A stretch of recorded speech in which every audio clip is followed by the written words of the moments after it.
There's something different about fear in the wilderness. It doesn't scream, it waits. In the heart of the woods, far from traffic, signal, or safety, silence isn't peace, it's a warning. The trees don't just surround you, they watch. Maybe you felt it too, that prickling at the back of your neck when the fire dies low, or the way shadows seem to shift just outside your vision. These are the places where people vanish without a sound, where strange objects appear without reason, and where ancient secrets sleep beneath the moss. So grab your flashlight and don't wander too far from the fire. Story 1. Mark's Last Hike. It was the summer of 1979 when the idea of a camping trip first took root. Mark, one of my closest friends since high school, had been drowning in frustration for weeks, stuck in a mind-numbing desk job at an insurance company. Our mutual friend Joey wasn't faring any better. He was sweating his days away in a warehouse, stacking boxes for minimum wage while dreaming of something more. I was bouncing from one temp job to another, never staying long enough to care. And we were all exhausted, not physically but emotionally. That strange kind of fatigue that comes from living a life that feels like it's on pause. We were desperate to feel something different, anything to shake up the monotony. And even though we couldn't afford tropical vacations or cross-country road trips, we figured a few days in the woods might do the trick. After tossing around a few ideas, we settled on Harold Parker State Forest. It was only about an hour's drive north of Cambridge, close enough that we wouldn't waste a whole day traveling, but far enough into the wilderness that we could pretend the rest of the world didn't exist. And Harold Parker wasn't just a couple of trees and a picnic table, it was huge. Over 3,000 acres of pine and oak, crisscrossed with trails, creeks, and pockets of quiet, so deep you could forget you were ever part of civilization. We'd been there before once, a day trip maybe 3 years back, but this time we wanted to fully unplug. No deadlines, no alarms, no one asking us what we were doing with our lives. Just 3 guys, 3 nights, and the sound of wind in the trees. We planned everything in our usual slapdash way, by pooling our junk and making it work. My old rusted blue hatchback barely passed inspection, but it still had a few road trips left in it. Mark dug out his dad's ancient 2-man tent from the garage, still holding together despite its patched-up holes, and Joey brought a small 1-person tent he scored cheap at an Army-Navy surplus store. We divvied up the rest of the gear: sleeping bags, a cooler for food, a dented pot from my mum's basement, and even a fishing rod Joey insisted on packing, claiming he'd catch us something for dinner. I brought a couple of tarps in case it rained, and Mark grabbed a foldable park map from the Welcome Center the week before, one of those old-school paper pamphlets that still smelled like ink. The afternoon we left, it felt like something out of a movie.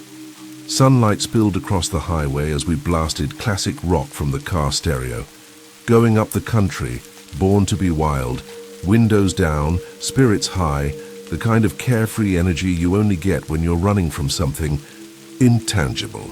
It was a Friday, and the city melted behind us as trees thickened on either side of the road. By the time we rolled into the gravel lot near the entrance, dusk had started to settle. Only one other car was parked there, and it felt like we had the entire forest to ourselves. After paying the camping fee at the small wooden kiosk, we picked a site near a place called Berry Pond, a secluded clearing ringed with tall pines with a fire ring already waiting. The air smelled like damp earth and pine needles, and the pond's surface shimmered like glass in the golden light. We unpacked our gear, set up camp, and cracked our first beers as the fire crackled to life. That first night felt like something sacred. The food was simple, hot dogs and beans, but out there it tasted like gourmet. Laughter came easy. The fire lit our faces in orange, and for the first time in months, maybe years, we felt like ourselves again. The forest wrapped around us like a lullaby. We didn't know it yet, but something else had already woken up, and it was watching. The next morning greeted us with crisp air and golden light filtering through the trees. There was something peaceful about waking up to the sounds of chirping birds and rustling leaves instead of traffic or the buzz of fluorescent office lights. We stretched, joked about who snored the loudest, and ate granola bars with lukewarm coffee we brewed over the fire. Joey spotted a narrow trail on the park map, a 3-mile loop that circled Berry Pond and climbed to a small overlook. So we packed a day bag and set out, eager to explore. The path was shaded and slightly overgrown, winding through thickets of pine and tangled underbrush, but we moved with the ease of people who weren't in a hurry. The forest was alive with movement, squirrels darting through branches, birds flitting above us, the occasional rustle of something larger in the distance. Nothing threatening, just the wilderness doing its thing. When we reached the overlook, it felt like we'd stepped into a postcard. The land dropped away in a cascade of gold and green, trees stretching endlessly toward the horizon. We sat in silence for a while, passing around a bag of trail mix and soaking it all in. There was a serenity in that moment that made us forget all the reasons we came out there in the first place. And even though we joked and laughed on the way back down, part of me couldn't shake a strange thought that flickered in and out of my mind. The forest felt bigger this time, wilder, like something had shifted while we weren't looking. Sunday came, and we decided to tackle a longer trail that looped deeper into the park. It wasn't listed on the main kiosk map, but Mark had traced it from a faded signpost near the pond, and we figured it would take us most of the day. We left just after breakfast and wandered under a canopy that seemed darker than the day before. The path curved around narrow creeks and through steep ridges where tree roots tangled like veins across the dirt. At one point, Joey slipped on a mossy patch and nearly twisted his ankle, but we laughed it off and kept going. By the time we returned to camp in the late afternoon, we were drenched in sweat and riding that satisfied ache that only comes from exhaustion in nature. We ate early, mostly in silence, and watched the sun sink behind the trees. Mark went down first, crawling into the tent without saying much. Joey ducked into his own tent soon after, leaving me alone by the fire. I sat on the log we'd dragged. Over the first night, watching the flames sputter down into glowing embers, the quiet felt different this time, not peaceful but heavy, like the forest was holding its breath. Eventually, I doused the fire, zipped up the tent, and crawled into my sleeping bag next to Mark, who was already snoring softly. But sleep didn't come easily. The air in the tent felt strangely cold and damp, like it had dropped 10 degrees in an hour. I tried pulling the bag tighter around my shoulders, but something felt off. The atmosphere had changed. I opened my eyes and reached for my flashlight, flicking it on with a soft click. That's when I saw it. The tent flap was open, unzipped just enough to let in a sliver of darkness. My heart jumped. I turned the beam toward Mark's sleeping bag, but it was empty. His boots were gone too, though his jacket was still wadded up in the corner. My first thought was that he'd gotten up to take a leak, maybe gone off the trail a bit. I checked my watch, 4:37 a.m. Too early for a hike, too late for a drunken wander. Still, I lay back down, waiting, expecting to hear footsteps, the sound of the zipper, maybe even a curse about tripping over a root. But there was nothing. No sounds, no breeze, no movement. Just a silence so complete it almost hummed. After 5 minutes, my nerves got the better of me. I sat up again, boots on, flashlight in hand. I peeked outside, scanning the campsite. It was pitch black beyond the dying glow of the coals, my light swallowed by the trees. I turned in a slow circle, calling Mark's name softly at first, not wanting to wake Joey unless it was necessary. But as I stepped past the tents and toward the tree line, dread took hold. Something didn't feel right. The air was still, but the forest felt expectant, like something unseen was leaning closer. When I called out again, louder this time, Joey stirred in his tent and unzipped it, groggy and blinking against the light. "What's going on?" he asked, his voice cracked with sleep. I told him Mark was gone. Just gone. He rubbed his eyes, sat up and said maybe he'd just wandered off to pee. I shook my head and told him how long it had been. He didn't laugh or brush it off. Not when he saw my face. He got dressed in silence, then joined me with his own flashlight. We circled the camp, calling Mark's name in growing volume, scanning the dark between the trees. Nothing. No movement. No sound. Not even an echo. The forest had swallowed him whole. And that's when the fear really began. We widened the search. Joey thought maybe Mark had been sleepwalking, something he apparently used to do as a kid, once even making it outside into his backyard without waking up. I didn't like the idea, but we had no better theory, so we agreed to keep looking. Only this time we stuck together. We started moving slowly beyond the perimeter of our campsite, flashlights slicing through the thick woods in jittery, anxious arcs. With every step, the forest seemed to stretch further, darkening around us. Roots clawed at our boots, damp leaves muffled our movements, and the cold bit harder than before. The air was heavy with moisture, and my socks were soaked through. Still, we pushed forward, calling his name, hoping to hear a curse or even just a groan in return. But the woods gave us nothing. We walked for what felt like hours, our circles growing wider, our voices hoarser. And then Joey suddenly stopped. His flashlight beam held steady on a low bush up ahead. "There," he said, voice low and flat. I followed the beam, and my heart hit my ribs. Hanging on the thorny branches was Mark's hat, his old, faded, blue baseball cap that he'd worn the entire trip. It was snagged in a way that didn't look accidental. We stared at it for a moment, letting the shock settle before Joey stepped forward and carefully pulled it free. "This doesn't make sense," he muttered almost to himself, and then we found more. 50 feet further we came across one of Mark's socks, then the other, each discarded like someone had taken the time to peel them off one by one. Then his jeans crumpled and damp in the dirt. A few yards later his t-shirt, then his boxers, all laid out over a span of maybe 50 or 60 yards in a straight, deliberate path, like breadcrumbs leading into the abyss. We followed it in silence, our breathing ragged, our lights shaking.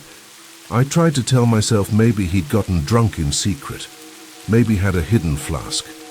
But even drunk, Mark wasn't the type to streak through the forest in the middle of the night. None of this fit. Not the silence, not the orderliness, not the feeling in my gut. Then just ahead, our flashlights caught something lying on the ground.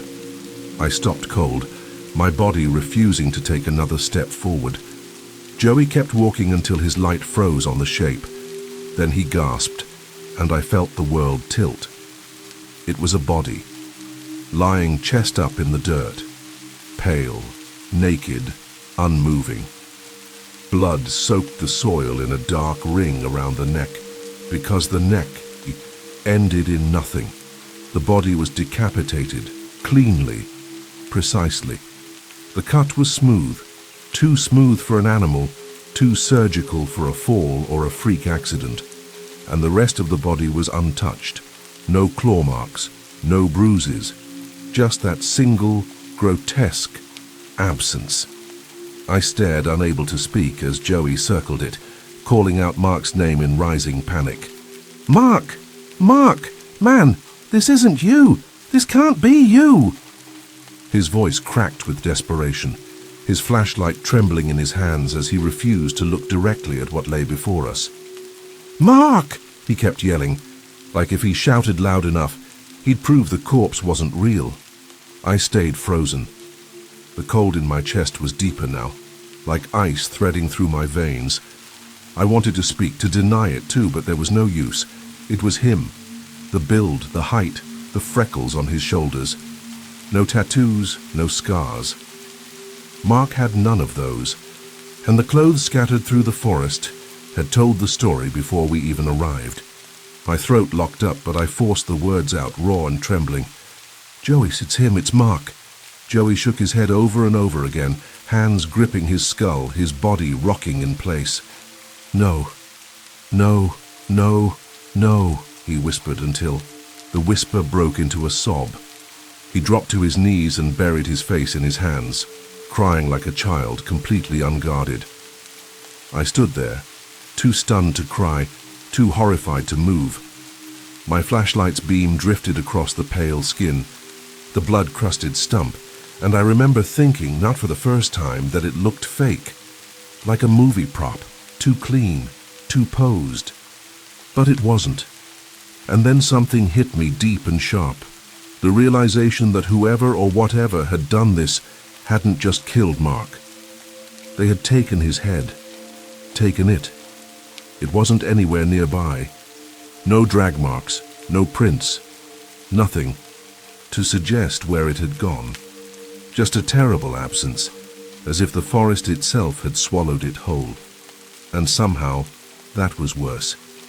It made the entire scene feel like part of a ritual, a message, a warning. When Joey quieted enough to breathe, I helped him up. He was shaking uncontrollably. I don't remember what I said, just that we needed to go, that we had to do something.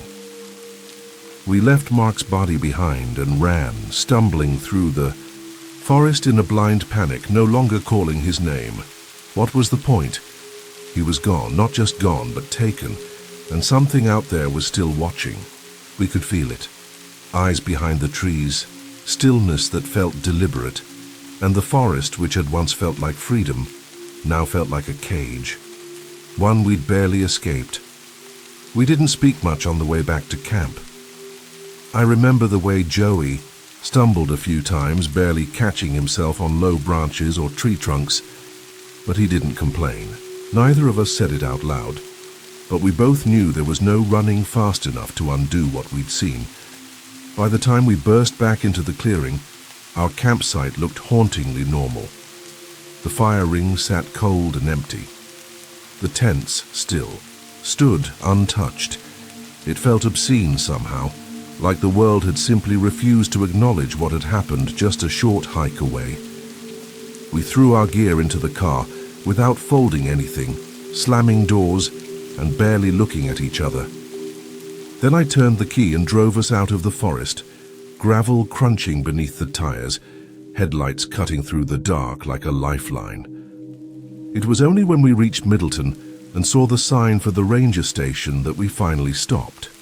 There were only 2 rangers on duty, both half awake, confused by the panic in our eyes. Joey did most of the talking, or tried to. His voice cracked and faltered, his sentences jumbled. I stepped in where I could, filling the gaps. But everything we said felt ridiculous. A missing friend, a trail of clothes, a decapitated body with no head. And when we led them back to the body as the sun rose over the trees, their silence told me everything. The older ranger narrowed his eyes at us, jaw clenched, and asked what really happened. We told the truth, every detail. But the truth didn't seem to matter. They didn't arrest us, but they separated us. I was kept near the tents while Joey was taken closer to the pond. Then came the questions, cold, clinical, relentless. Did Mark have enemies? Had we been drinking? Had there been a fight? The assumption behind their words stung more than I expected. I could see it on their faces. They didn't believe us. They thought we did it. When the forensics team arrived, they bagged everything as evidence.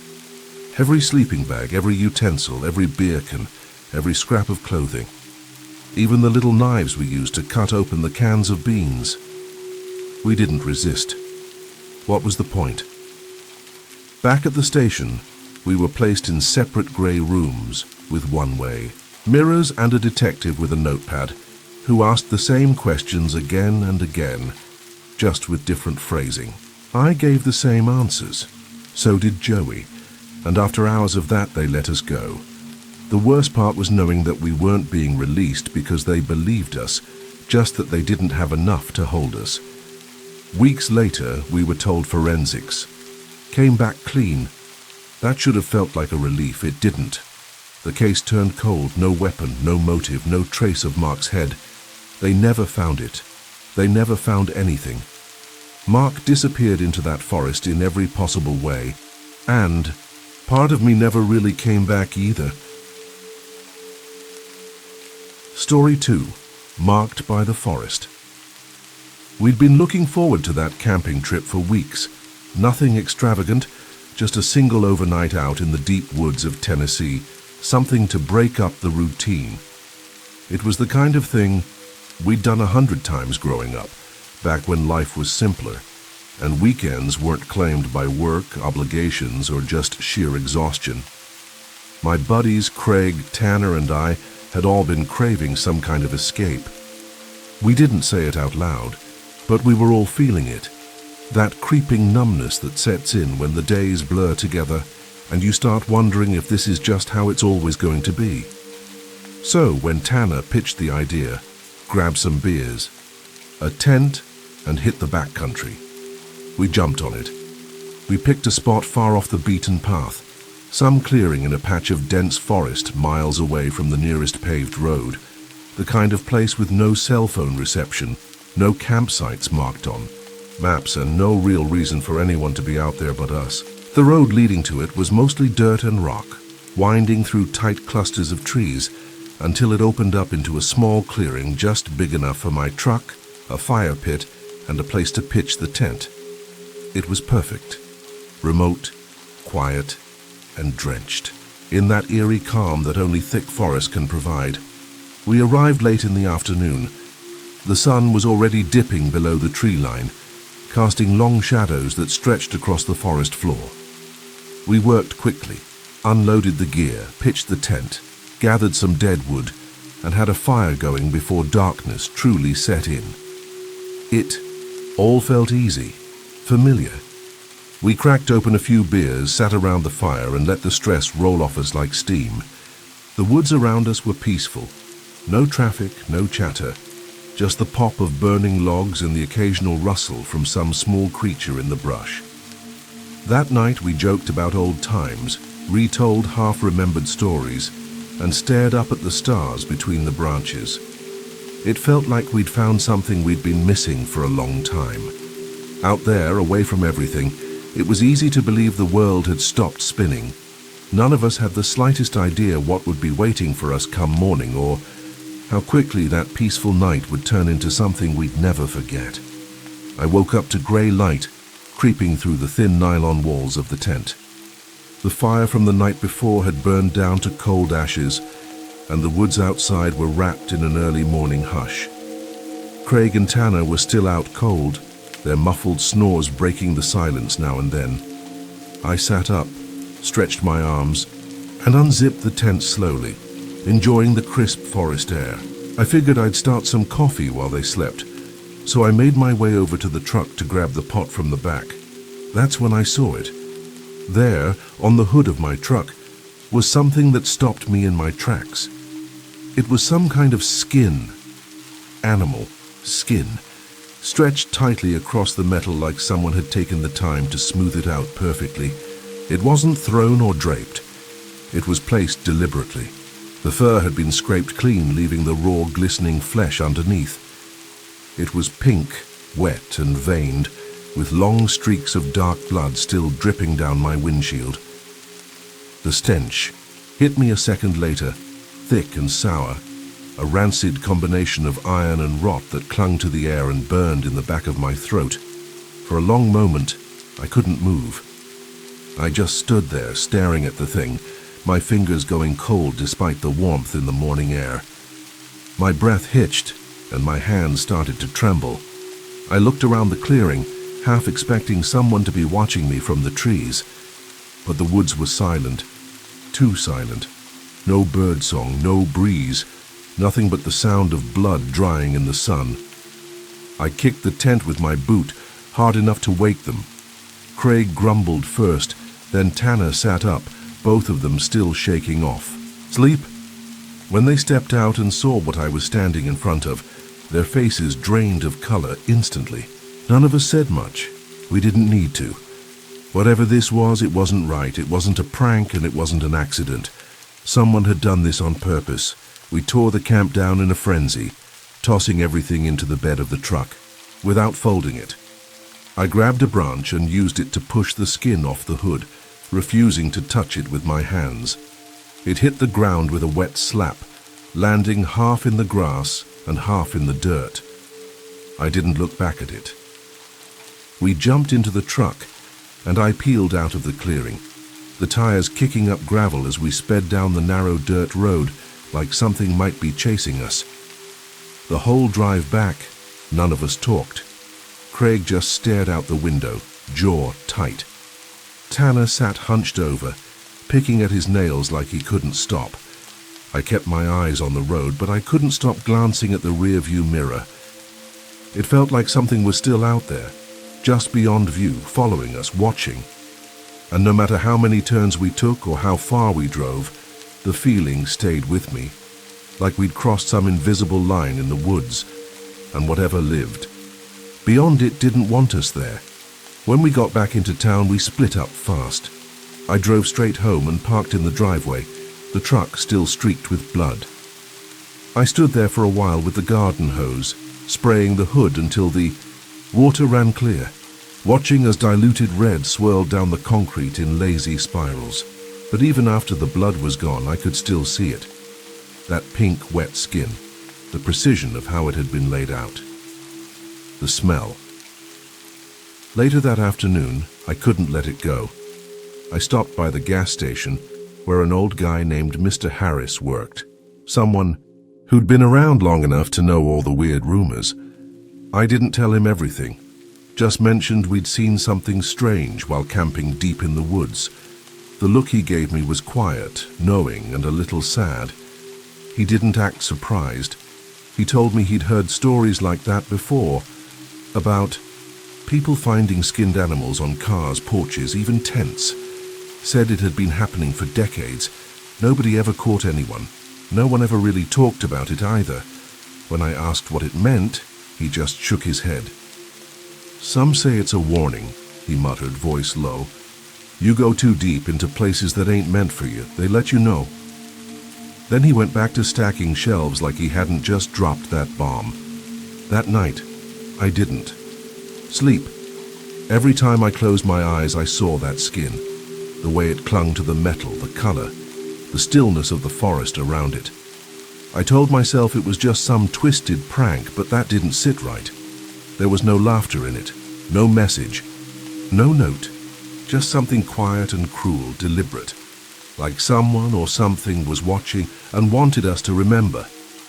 The days that followed weren't normal, at least not for me. Craig and Tanner did what most people do with a brush of something they couldn't explain. They pushed it away, buried it under routine. We didn't talk about the trip, not directly. A few vague messages, some half-hearted jokes like, next time let's pick a campground with people, or I'll bring pepper spray instead of beer. But none of us laughed. We were pretending to move on, but the truth lingered like that smell had lingered in the back of my throat. I washed the truck twice more, detailing every inch of the hood and windshield. But no matter how clean it got, I still saw that skin when I looked at it, stretched tight, pink and raw, almost pulsing in my memory. It wasn't just the image that haunted me. It was the silence, the way the forest had gone dead. When I saw it, the way I'd felt watched, not just then but after.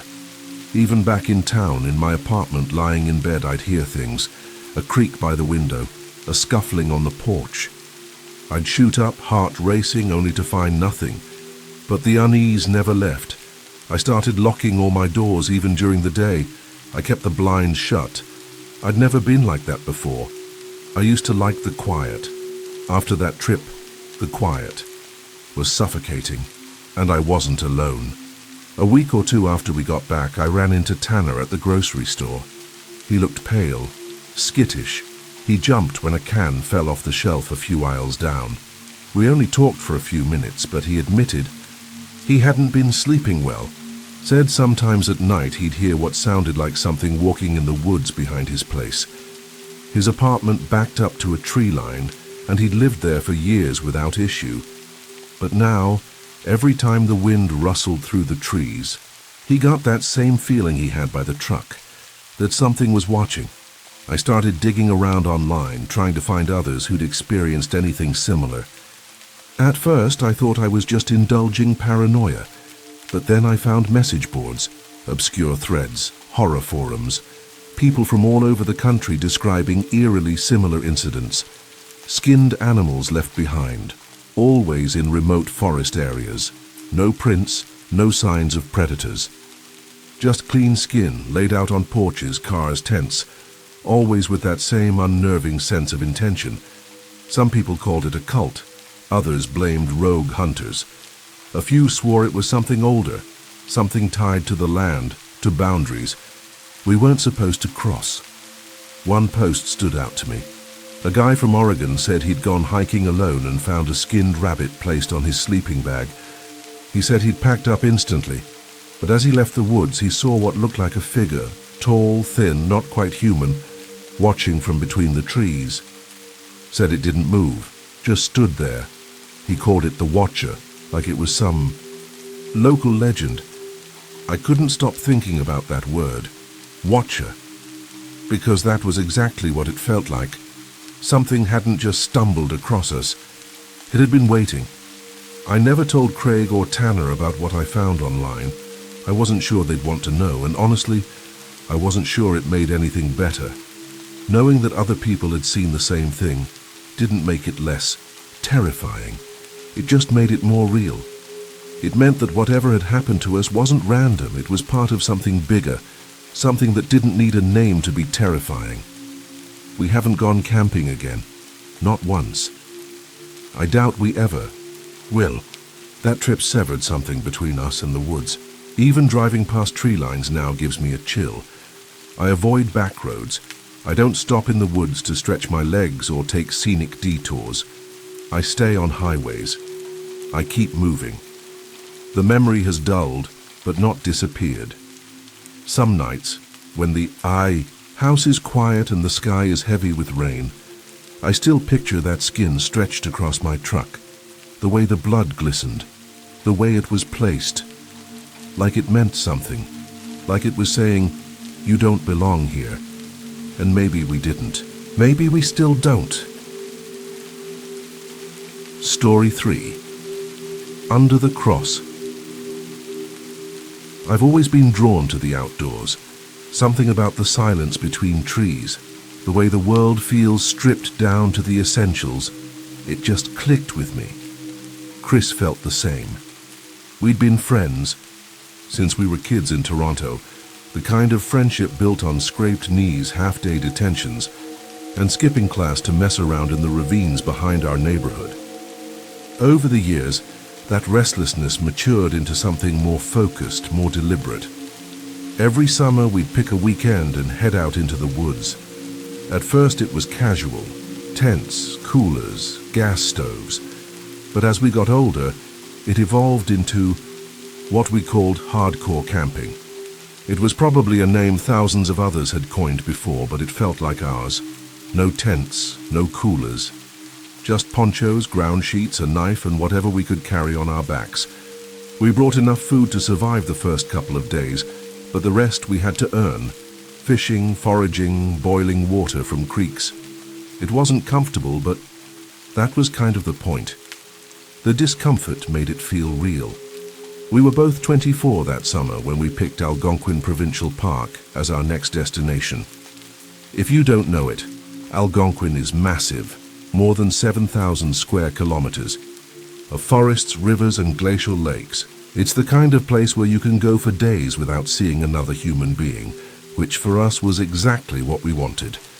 We planned a 7-day route that would take us deep into the interior, far from ranger stations, far from other hikers. No signal, no safety net, just us and the wilderness. We started early on the first day, packs heavy and nerves buzzing with anticipation. The weather was decent, cool, slightly overcast, but not threatening. We hiked about 12 miles. From the trailhead, winding through a maze of pine and birch, our boots crunching across dead leaves and soft moss. That night we made camp near a shallow creek. Chris rigged up his poncho into a makeshift lean-to, while I set up a tarp to keep the damp off. We boiled water over a small fire, split some jerky, and sat quietly under a sky full of stars. It was perfect. No noise, no people, just the kind of stillness that wraps around your bones and tells you, this is what peace actually feels like. Neither of us knew it at the time, but the peace wouldn't last. Somewhere out there, beyond the trees and the moonlight, something waited. Not a person, not an animal, just something. And soon it would find us. By day 2, the terrain started to shift. The trail faded into uneven rock and dense roots, the kind of ground that punished every step. Chris, always taller and more athletic, pulled ahead easily, his long strides carving through the underbrush while I lagged behind, calves burning and boots sinking into damp patches of moss.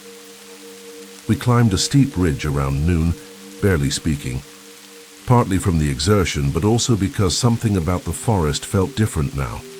Less open, less friendly. The birdsong was thinner, the breeze less playful. The trees stood closer, together here like they were listening. That night we set up camp on a patch of soft moss near a crooked cluster of stones. We barely ate, just a few bites of granola and a strip of jerky each. Supplies were getting low, but we didn't mind. Hunger had become part of the rhythm, just another part of the game. As the fire burned down, we both sat in silence, watching. The embers crackle and listening to the forest breathe.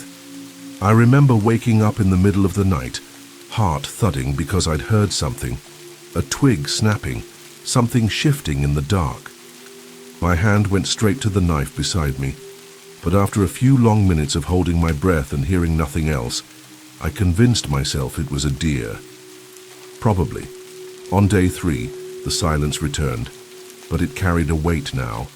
We hiked in, near total quiet, the only sounds being our boots pressing into damp earth and the rustle of pine needles brushing our shoulders.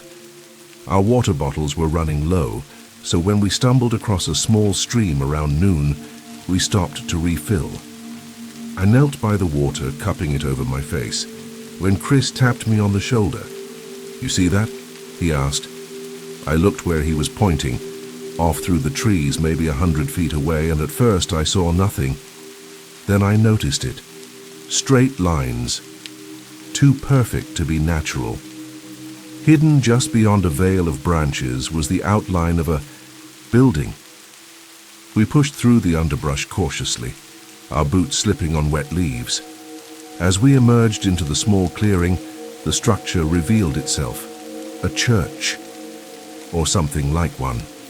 The wooden walls were weathered to a pale gray, warped, and cracked with age. Moss crept up from the foundation, and the steep roof sagged slightly under the weight of pine needles and decay. At the very top, a rusted iron cross leaned at an awkward angle, barely holding on. Another smaller cross was nailed to the front door, which was chained shut with a thick, rusted padlock. There were no windows, no steeple, just 4 blank walls, and that heavy door sealed shut, like it had been forgotten by the world. Chris didn't say anything. He just pulled the map out of his bag, spread it on the forest floor, and ran his finger along our route. There was nothing marked where we stood, not even a cabin icon. The nearest trail wasn't for miles. "This isn't on any map," he said, voice low. I felt a chill rise up my spine, like the forest itself had swallowed this place long ago, and we'd stumbled into something we weren't meant to find. "How you think someone's living in there?" I asked, though I already knew the answer. There were no signs of recent use, no footprints, no supplies, no attempt at repair. It wasn't abandoned. It had been sealed. Chris stared at the chained door for a long moment, jaw tight. Then he whispered something that made my skin crawl. "Let's check it out." We circled the church slowly, boots crunching softly over damp needles and loose stones. The place felt ancient, not just old, but forgotten, like something that had been built for a purpose long ago and then left behind for reasons no one wanted to remember. The chains across the door were thick with rust. The padlock almost fused shut like no one had touched it in decades. But as we moved around the far side, we found something unexpected. Near the base of the wall, the rotted wood had broken away, leaving behind a jagged hole just wide enough for a person to crawl through. Chris dropped to his knees without hesitation and peered inside. "Probably an animal den," he muttered, but I could hear something else in his voice. Curiosity, maybe even excitement. When I told him we could just shine our flashlights in, "From here, get a peek and leave it at that," he didn't respond. He just shrugged off his pack, lowered himself flat to the ground, and started worming his way through the gap. I hesitated. My instincts were screaming at me not to go in, that nothing inside that place was worth finding. But leaving him to explore it alone didn't sit right either. So I sighed, dropped my own bag and followed. The air inside was colder, impossibly so. It smelled like mildew and rust, with a bitter metallic edge that made my stomach tighten. When I stood up, brushing dirt off my pants, the first thing I noticed was the silence. Not just quiet, total silence. No wind, no creaking wood, no insects, nothing. It was like stepping into a vacuum. The inside was bare, no pews, no altar, just open space with a floor of packed dirt and dry leaves. At the far end of the room stood a large wooden cross taller than me and nailed into the wall. But the thing that really caught our attention was in the center of the room, a trapdoor. It was made of thick, steel-reinforced metal, partially buried under a thin layer of dirt. Heavy chains crisscrossed over it, bolted into the surrounding floor and sealed with another rusted padlock. No markings, no symbols, just cold, silent metal, unmoving, untouched, deliberate. Chris knelt beside it, running his fingers along the chains, eyes fixed like he was reading something invisible. "Why would you need to chain this shut?" he asked quietly, almost like he was talking to himself. I didn't answer. I didn't have one. There was something deeply wrong about it, about the entire building. The trapdoor didn't feel like it was keeping something out. It felt like it was trying to keep something in. "We need to see what's in there," Chris said suddenly, standing and pacing. There could be anything under it. Cash, supplies, hell, a buried hideout. I scoffed. Or something toxic, or worse. Something someone didn't want found for a reason. He wasn't listening. He kept walking the room in short, tight loops, scanning the floor, looking for something. "We need something heavy," he muttered. "A rock, something to break the lock." I grabbed his arm, but he shook me off. It wasn't just determination in his eyes, it was obsession. He darted back outside and I scrambled after him, the pit in my stomach growing deeper. Chris moved fast, kicking at the dirt, checking under branches, muttering to himself. "What the hell's gotten into you?" I finally shouted, grabbing him by the shoulder and spinning him around. He shoved me back hard, eyes wide and unfocused. We stood there, chest to chest, breathing hard, adrenaline flaring. Then, just as suddenly as it had come, it drained out of him.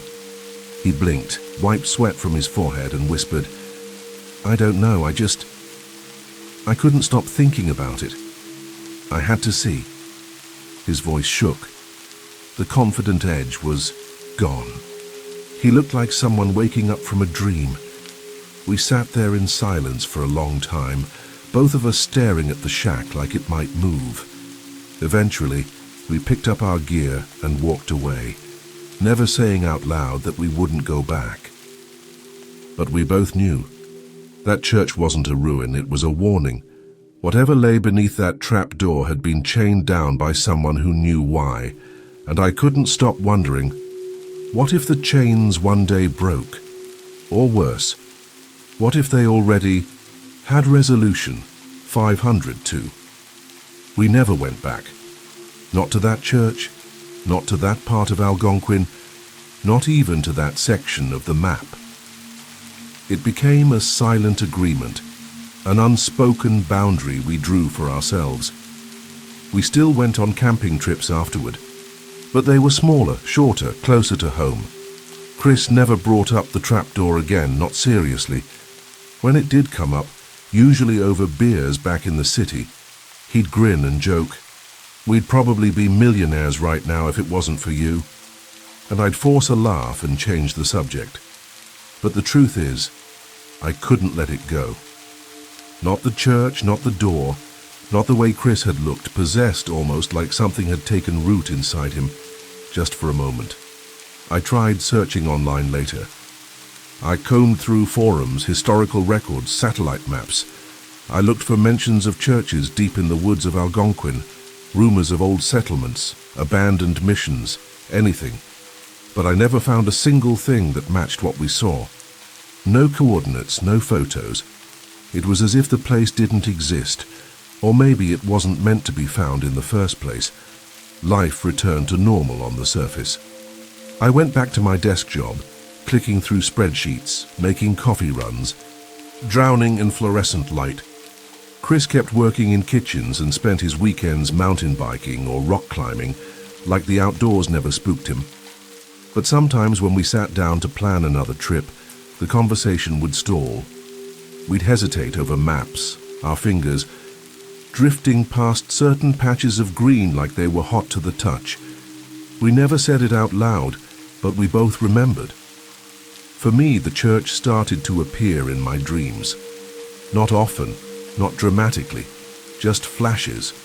A rusted cross against a grey sky, a trapdoor glinting in candlelight, the sound of chains rattling faintly beneath packed earth. And sometimes I'd see Chris in those dreams, just standing there in the center of the church, staring down at the door like he was waiting for something, or listening.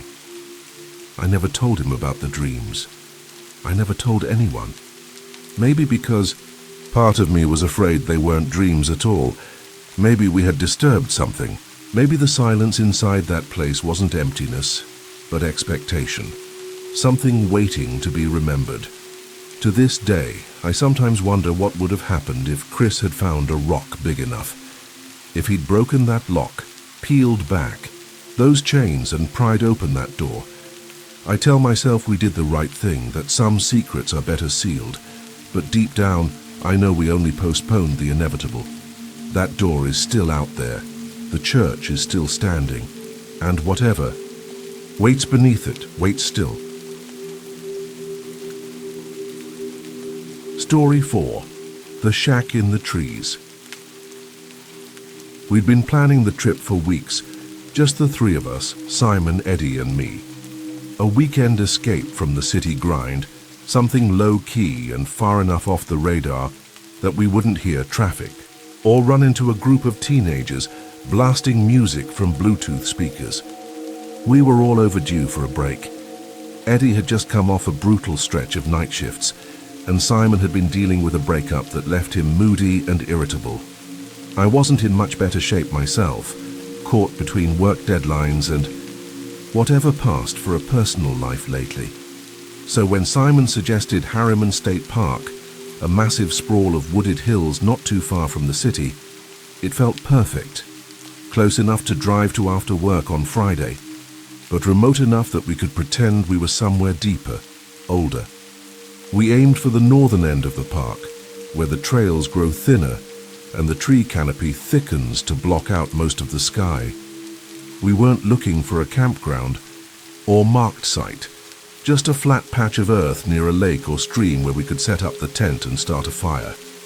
We found it after maybe an hour of hiking, tucked near a narrow lake that wasn't even labeled on the trail map. The place looked like it had been forgotten by everyone except the trees. No trash, no footprints, no sign of other campers, just silence, water, and the smell of pine sap in the air. We set up our tent near the shoreline, not far from a crooked birch tree that looked like it had been bent by time itself. As the sun began to dip behind the hills, we got a fire going, boiled some water for pasta, and cracked open a couple of beers. That night was peaceful in a way I hadn't felt in years. The fire snapped softly while the stars blinked into view, and the three of us sat around trading stories, some funny, some dumb, and a few that had more truth than we'd probably admit. For a moment, it felt like life had slowed down enough to breathe again. We weren't expecting anything strange, not out there. We'd camped plenty of times before, in bigger forests, in colder places, even during storms, and nothing ever really rattled us. But there was something different about this part of Harriman. It was in the way the wind moved through the trees, like it was carrying whispers, in the way the birds went quiet all at once, just before sunset. Little things, things that didn't seem important at the time. We were just three guys in the woods trying to relax and feel human again. We didn't know yet that a short walk-off trail would lead us to a forgotten structure, and something half buried in the dirt that was never meant to be found. The next morning, we woke to the soft grey haze of an overcast sky. The fire had long burned out, leaving only ash and blackened logs in the ring of stones we'd built the night before. Simon was already up, stretching his arms near the edge of the lake, while Eddie fumbled with his camera, snapping close-up shots of moss and fungi like he always did on trips like this. I was still half asleep, but the chill in the air had a bite to it that wouldn't let me relax. We didn't have any real plans, just hike a bit, maybe follow the shoreline, or veer into some of the older growth trails that curved off deeper, into the park. It was one of those slow, aimless mornings that felt like a reward after weeks of overstimulation. No cell reception, no emails, just damp boots, tree bark, and the occasional debate about whether Bigfoot would realistically live in New York. We headed out without much direction, letting Simon take the lead. He followed a faint game trail that cut through a patch of thicker trees, the kind where the light barely made it to the forest floor. After maybe an hour or two of hiking, the trees began to thin, and the ground sloped downward toward another body of water, smaller than the first lake, almost more like a pond tucked in like a secret. That's when we saw it. A wooden shack sitting just a few yards back from the water's edge, framed by leaning trees and shadows. The building was maybe the size of a single room, made of weathered grey planks that had warped with time, the key.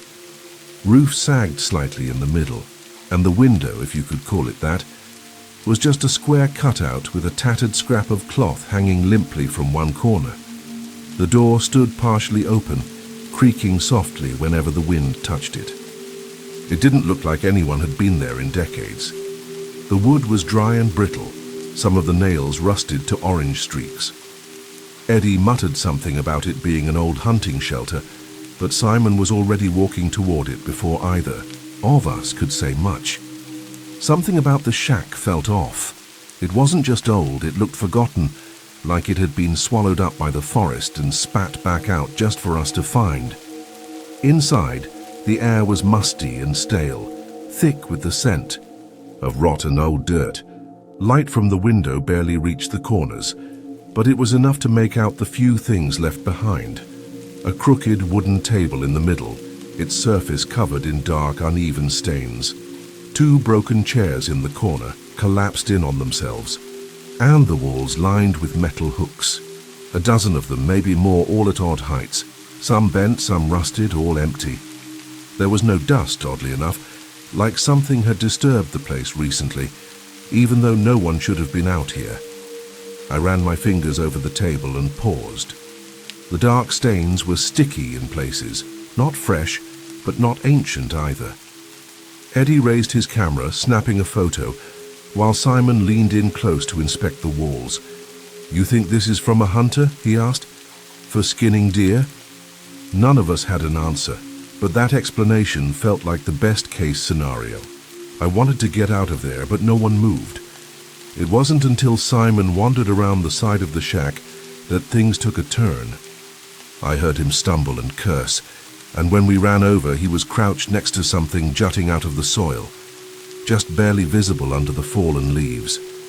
It looked like metal, rusted and dull, maybe a blade or a tool. We started digging with sticks and our bare hands, pulling up clumps of cold earth until we unearthed something much larger than we expected. It was a helmet, or something like one. Heavy iron, dark with corrosion and pitted with age. The design was strange, almost ritualistic. The front was sharp and angular, and there were two slits carved in the faceplate in the shape of crude, uneven crosses. Not Christian crosses. These were jagged, asymmetrical, as if gouged out by hand. Eddie leaned in, muttering that it looked like something out of a medieval horror film. Simon turned it over, sniffed it, and made a face. "Smells like rust. And something else," he said. He held it up, eyeing it like he might try it on. "No way," Eddie said immediately. "That thing's filthy, don't mess with it." He grabbed it out of Simon's hands, setting it down in the grass. But something had changed. The air felt heavier now, the trees quieter. We all stood there, staring at the helmet, none of us speaking. I didn't say it out loud at the time, but I couldn't shake the feeling that we'd just dug up something that was never meant to see daylight again. Something that hadn't been lost, but buried. The rest of the day passed in a haze. None of us said much on the hike back to camp. It wasn't awkward, just quiet, heavy. We kept glancing over our shoulders without meaning to, cutting our eyes toward the deeper woods, the way shadows pooled under the trees. By the time we got back, the sun was slipping behind the hills, and the lake reflected that strange amber hue that always feels like something ending. We rebuilt the fire in silence, cooked some pasta over the camp stove, and ate while the flames hissed and cracked. Nobody mentioned the shack or the hooks or the helmet. It was as if we were trying to will it out of existence by pretending it didn't deserve our attention. But it lingered anyway, in our expressions, in the way we kept checking the edges of the tree line, in the way none of us looked at each other for too long. After dinner, we sat around the fire until it was just embers, the sky turning to deep blue overhead. That's when Simon stood up, didn't say a word, just grabbed his flashlight, turned, and walked back into the woods. "Hey," I called after him. "Where are you going?" He didn't answer. Eddie stood up too, rubbing his hands down his jeans. "He's going to get it," he said flatly, not even needing to explain what it was. We both knew. The helmet. That damn thing we never should have touched. I thought about going after him, calling him back, but the truth is, I didn't want to. Something about Simon's silence, the way he moved with purpose, gave me a cold feeling in my gut. And maybe deeper down, part of me didn't want to be near it again. Not even close. He was gone longer than it should have taken. The shack wasn't far, 10 minutes round trip tops. Eddie started pacing, muttering to himself, chewing his thumbnail down to the skin. I sat on the log by the fire pit, poking the glowing embers with a stick, trying not to think about Simon wandering through the trees, flashlight beam bouncing between the branches.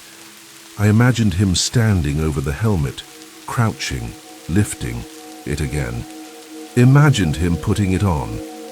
The image wouldn't leave my head, his silhouette framed by moonlight, head tilted slightly as he stared through those jagged eye slits. When he finally returned, he was pale, sweating despite the chill, and empty-handed. He didn't say anything. Just walked stiffly to the log across from me and sat down, his hands clasped together like he was trying to hold something in. Eddie asked what happened, voice low, almost cautious. Simon stared at the ground for a long time before muttering, "I threw it. That was it. No follow-up, no elaboration." Eddie pushed a little, asking what he meant, why he looked like he'd seen a ghost. Simon just shook his head. "Didn't want it looking at me," he said quietly. We didn't sleep much that night. We didn't talk. The tent felt smaller than usual, the nylon walls thinner. I lay there for hours, listening to every rustle of the wind, every crack of a branch, every shift in Simon's breathing beside me. The darkness pressed in harder than it had the night before, as if the forest had drawn closer. I kept seeing those cross-shaped slits in my mind, glowing faintly in the dark, watching us from wherever Simon had tossed that thing. I didn't ask where, I didn't want to know, and I don't think he would have told me even if I had. The next morning we packed up in silence. No jokes, no arguing over who had to carry what. We just folded the tent, doused the fire, and hiked out. The forest felt different, not angry, just aware, like something had stirred and was now paying attention. I found myself looking down the side trails we passed, half expecting to see the helmet propped up on a stump, waiting. But it didn't come back. Not physically. Simon was never quite the same after that. He wasn't scared exactly, more withdrawn. The way someone looks when they've been through something they're still trying to explain to themselves. Sometimes, when we were hanging out months later, I'd catch him staring into space, rubbing at his temples like he had a headache that wouldn't go away. He never brought up the helmet again. Neither did Eddie. We never went back to Harriman, and none of us, not even once, wondered out loud who had made that helmet, or why it had been buried next to a shack full of rusted hooks and blood-stained wood. Because deep down we already knew, some things aren't meant to be uncovered. Some objects carry weight, not just in metal, but in memory, in presence. And when you find one, when you look into it and it feels like it's looking back, you do whatever you can to walk away and pray that it doesn't follow. We never talked about it again, not properly, not in a way that meant anything. Life pulled us in different directions, as it tends to do. Eddie moved upstate for work. Simon stayed in the city but changed somehow, quieter, like something inside him had been permanently turned down. We still texted now and then, shared a drink if we ended up in the same bar, but there was always a shadow hanging over the conversation. If the shack ever came up, it was only as a joke, a half-hearted one we'd toss out with a nervous chuckle before quickly changing the subject. "Remember that creepy-ass helmet," one of us might say, and the others would just nod, but none of us ever said what we were really thinking. As for me, I tried to forget, but some nights it slips back in. The image of that iron helmet, half buried in cold earth, those jagged slits carved crudely into its faceplate, like eyes that never blinked. I wonder sometimes who made it. Not who exactly, but why. Because that thing wasn't ceremonial, and it wasn't for war. It was heavy, primal, brutal in its design. It didn't feel like something meant to protect the wearer. It felt like something meant to contain them, or maybe to mark them. Every so often, I'll scroll through trail forums or wilderness blogs looking for someone else who's seen it. Another story, a second encounter, something to validate that what we found was real. But I never do. The lake isn't on the map. The shack doesn't appear in any GPS data. No one else has mentioned it. And maybe that's for the best. I don't go camping much anymore. I still hike sometimes, but never alone and never off trail. That trip taught me something I never forgot. The forest has layers, not just in foliage or terrain, but in history, memories buried under bark and roots and stone. Some places don't want to be found. Some things aren't meant to be unearthed, and somewhere out there that helmet is still lying where Simon left it, rusting beneath the leaves. Maybe it's waiting, maybe it's forgotten, but I can't help but feel that, on some level, it knows we saw it, and maybe that's why I still feel its eyes late at night watching me through the dark. Thank you for venturing into the darkness with us. If these stories sent chills down your spine, don't keep the fear to yourself. Leave a comment, smash that like button, and share this video with someone who dares to listen in the dark.